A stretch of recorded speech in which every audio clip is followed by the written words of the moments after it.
trafic entre les deux villes, Kinshasa et Matadi, depuis 2023 pour plusieurs raisons, on l'a dit. Il y a eu des catastrophes naturelles qui ont emporté la voie ferrée, mais il y a aussi la vétusté même de ce chemin de fer qui est centenaire et plusieurs autres raisons. Aujourd'hui, non seulement que la voie ferrée a été réhabilitée, des ponts ont été jetés, d'autres réhabilités. Voilà, le président de la République est à l'intérieur justement de ce wagon tant vanté ici, qui répondent aux normes en tout cas.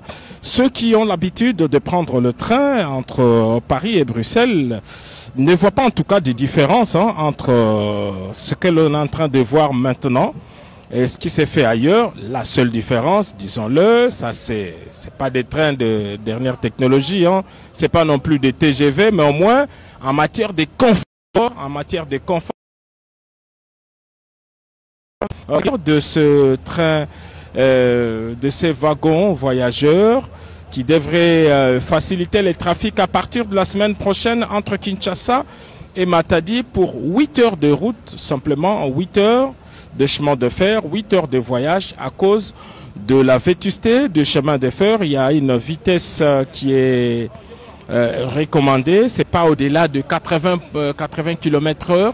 C'est un train qui prend beaucoup de temps, mais c'est pour des raisons de sécurité des voyageurs. Voilà, le président de la République, Félix-Antoine Tshisekedi Tshilombo, est en train de recevoir des explications de la part des proposés de l'Office national des transports. Il explique la fonctionnalité de ces trains, regardez tous les conforts qu'il y a, et le passager peut piquer un somme. Ce sont des voitures climatisées, on l'a dit ici tout à l'heure. Ce sont des voitures, les 7 voitures voyageurs sont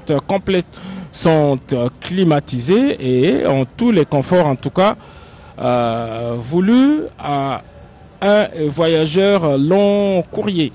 Voilà ce que nous pouvons dire. Le président de la République est visiblement heureux de voir ces projets aboutir. Il a toujours cherché à trouver des solutions à l'épineuse question de difficultés des transports dans la ville capitale. Aujourd'hui, on l'a appris à travers toutes ces allocutions que dans les prochains jours, les trafics urbains devraient reprendre entre la gare centrale et l'aéroport international d'Ndjili.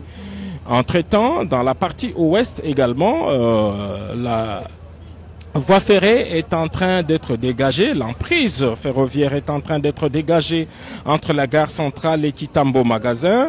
Ceux qui passent par ce carrefour ouest de la capitale ont en mémoire en tout cas la destruction de plusieurs maisons d'habitation. Il y en a qui étaient élevées sur plusieurs étages.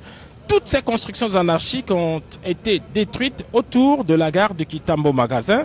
Et c'est un travail qui devrait se poursuivre jusqu'à la gare centrale. Donc tous ceux qui occupent l'emprise, tous ceux qui sont dans le périmètre de 15 mètres de part et d'autre de la voie ferrée devraient voir leurs infrastructures démolies, quelles soient de maisons, quel que soit le nombre d'étages. On a vu à Kitambo Magasin des immeubles de 9 étages, de 9 niveaux, réduites en ruine par les bulldozers démolisseurs de l'hôtel de ville de Kinshasa. Et c'est pour des raisons d'intérêt public. Voilà, Cédric Kenina, l'événement a vécu. Le président de la République est en train de faire le tour de 7 wagons. Et voilà, Mami Mambweni, nous sommes tous témoins de l'histoire. Nous sommes en train de vivre présentement un tournant décisif dans la gestion d'une des entreprises du portefeuille de l'État.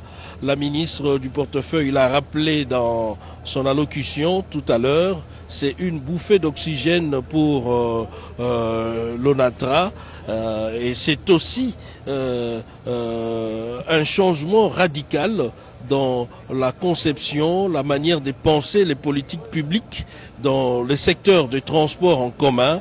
Les vice-premiers ministres, ministres des Transports et Voies de Communication, Jean-Pierre Bemba Gombo, l'a rappelé tout à l'heure, tout en annonçant évidemment l'acquisition de nouvelles voitures, des autos motrices comme on les appelle, VIP, comme celle que nous sommes en train de voir en image. Le chef de l'État est en train d'inspecter chaque compartiment.